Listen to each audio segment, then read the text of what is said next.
Students को बहुत सारे बच्चे परेशान ही होते हैं कि सर हम क्लास 12th में हैं और क्लास 11th में, हमें 11th में कौन सी किताबें लेनी चाहिए और क्लास 12th में कौन सी किताब लेनी चाहिए, समझ में नहीं आता है। NCERT is not sufficient. तो सर रेफरेंस बुक हमें कौन कौन सी लेनी चाहिए और कहाँ कहाँ से हम क्वेश्चन सॉल्व कर सकते हैं। तो बच्चों आइए मैं आज आपको क्लियर करता हूँ, मैं आपको बताता हूँ कि आज हम किस तरह के या कौन से राइटर की किताब सॉल्व कर सकते हैं। स्पेशली इन फिज़िक्स हमें कौन सी किताब लेनी चाहिए। देखो आपको पता है कि एनसीईआरटी जो बुक है, चाहे वो क्लास 11th की हो चाहे वो क्लास 12th की हो, अपने आप में चूंकि जाहिर बात है जब बच्चा 11th और 12th में आता है तो वो किसी न किसी कॉम्पिटिटिव माइंडसेट के साथ आता है। उसे सिर्फ 12th बोर्ड ही नहीं देना, यानी पे यहाँ पे 90% से ज़्यादा बच्चे ऐसे होते हैं जिनको एंट्रेंस जो है वो फेस करना है। तो एंट्रेंस फेस करने के लिए डेफिनेटली उनकी तैयारी का जो लेवल है वो बहुत बढ़िया होना चाहिए। इसकी वजह से एनसीईआरटी एक मात्र सॉल्यूशन नहीं है कि हम सिर्फ एनसीईआरटी के बेसिस पर ही हम कोई कंपटीशन निकाल लें।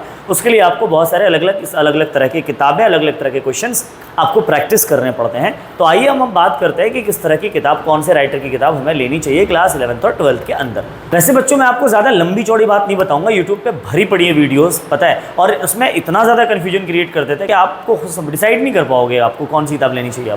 मैं आपको सिर्फ बहुत ही कम ऑप्शन मैं आपको प्रोवाइड करता हूँ। जैसे मैं आपको बताऊँ कि एनसीईआरटी, देखो सबसे पहली प्रायोरिटी, मुझे पता है NCERT is not sufficient but NCERT ही ज़रूरी है सबसे ज़्यादा, पता है आपको। फर्स्ट प्रायोरिटी है ये आपके लिए और इसको फर्स्ट प्रायोरिटी मान करके आपको एनसीईआरटी को सॉल्व करना है। एनसीईआरटी के सारे इंटेक्स, सारे एक्सरसाइज क्वेश्चन, एग्जाम्पलर, जितने एग्जाम्पल है वो सारे के सारे एग्जाम्पल, सारे के सारे एक्सरसाइज क्वेश्चन सॉल्व करने हैं। हो सके तो एनसीईआरटी को लाइन बाय लाइन रीड करना स्टार्ट करो, क्योंकि देखो कोई भी कॉम्पिटिशन है एनसीईआरटी के ही लेवल पे कई सारे 70 to 80% क्वेश्चन एनसीईआरटी लेवल के होते हैं। तो आपको एनसीईआरटी को सॉल्व करके जाना है।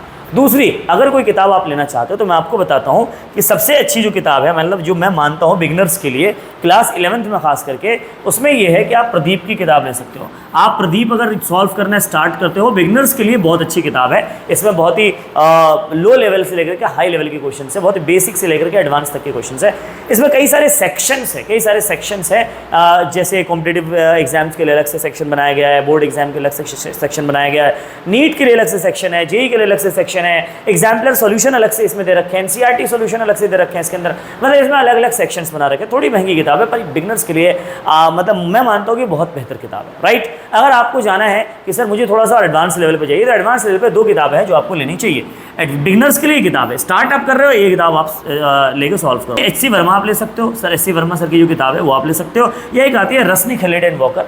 एस.एल. प्रदीप की जगह कई बार मत चुका तो एस.एल. अरोड़ा भी आप लगा सकते हो। प्रदीप या एस.एल. अरोड़ा आपको लगाना चाहिए। एस.एल. अरोड़ा का लेवल थोड़ा सा डिफरेंट है प्रदीप से, मैं आपको बताता हूँ। प्रदीप बिगिनर्स के लिए बेस्ट है। एच.सी. वर्मा ठीक है, और एक किताब है रसनी खलेड एंड वॉकर, ये राइटर्स के नाम है। तो ये किताब है जो आप ले सकते हो, एडवांस लेवल की किताब है ये, आपको बहुत बेस्ट लेवल की तैयारी जो है किसी भी कॉम्पिटिटिव एग्जाम्स की करवा सकते हैं। तो बेसिकली अगर मैं फिर से कहता हूँ एनसीईआरटी प्रायोरिटी है और कोई भी कॉम्पिटिटिव एग्जाम निकालना है तो इस तरह के क्वेश्चंस आप, इस तरह की किताबें। बाकी आपको बताऊँ कि सबसे ज़्यादा इंपॉर्टेंट, किताब से भी बेहतर, किताब से भी बड़ी चीज़ जो आपके पास होनी चाहिए वो होनी चाहिए आपके पास इंटरेस्ट, और आपके पास होना चाहिए जुनून कॉम्पिटिटिव एग्जाम्स को निकालने का। तो जुनून है, इंटरेस्ट है, एनसीईआरटी लगाओ, उसके बाद रेफरेंस बुक लगाइए, डीपीपी सॉल्व करिए जो आपके टीचर्स आपको प्रोवाइड करते हैं, और हमारी क्लासेस लेते रहिए आप। जाहिर सी बात है मैं जब पढ़ाता हूँ मैं हर पर्सपेक्टिव से पढ़ाता हूँ, बोर्ड के एंट्रेंस के पर्सपेक्टिव से, तो इसी सब के साथ आप अपना एंट्रेंस भी क्रैक कर सकते हो। ओके बच्चों, वीडियो पसंद आया हो तो आप हमारे वीडियो को लाइक कर सकते हैं, और अगर हमारे चैनल पर आप नए हैं तो इसी तरह के इन्फॉर्मेटिव वीडियोस के लिए, अच्छी पढ़ाई के लिए, 9th 10th 11th 12th की फिजिक्स के लिए आप हमारे चैनल को सब्सक्राइब कर सकते हैं। मिलते हैं नेक्स्ट क्लास में। Thank you so much.